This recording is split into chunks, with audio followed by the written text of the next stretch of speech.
Boris Johnson and Penny Mordaunt have both admitted the money has previously been poorly spent and reforms need to be made to international aid, rather than being spent on projects such as funding an Ethiopian girl band. The money will be used to fight Islamist terrorism. Mr. Johnson said, "The old jam jars are being smashed. The cash will be more sensibly distributed with a view to supporting British foreign policy.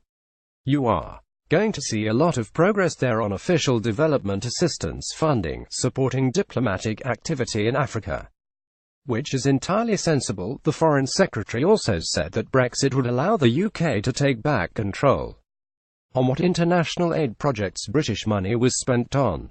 Penny Mordaunt and Boris Johnson both want change to UK aid plans. Presently the UK must give the European Union £1.5 billion to spend on whatever international projects it chooses, even if it is against Britain's wishes.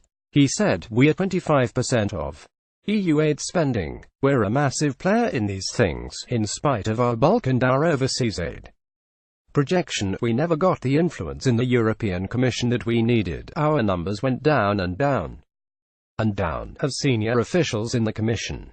That was a red mistake over 20 or 30 years. Now we're going to do things differently." EU aid that the UK has been forced to fund has included paying for yoga classes in India and juggling lessons in Tanzania. The announcement from Mr. Johnson comes just months after the Treasury used the autumn budget to announce that the Department for International Development (DFID) will have its budget for foreign aid adjusted down by £375 million in 2018-19 and £520 million in 2019-20. 2. November 9, 2017. Penny Mordaunt outside the Houses of Parliament in central London. Meanwhile, Ms. Mordaunt, the International Development Secretary, has said the government owe it to the public to readdress the issue of foreign aid after a number of high-profile scandals. Earlier this month it emerged that £13 million has been spent on a project funding jihadists. It has also been revealed that UK aid to corrupt countries has risen by 10% since 2015, as almost £1.39 billion was sent to the world's 20 largest shady states in 2017. Ms.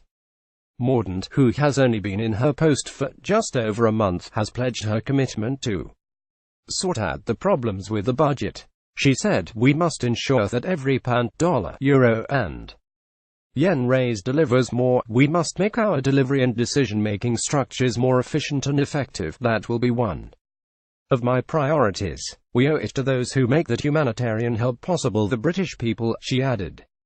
Britain must show further leadership to reform the global humanitarian system. The decision from the new minister is likely to be welcomed by those who believe the UK sends too much money abroad.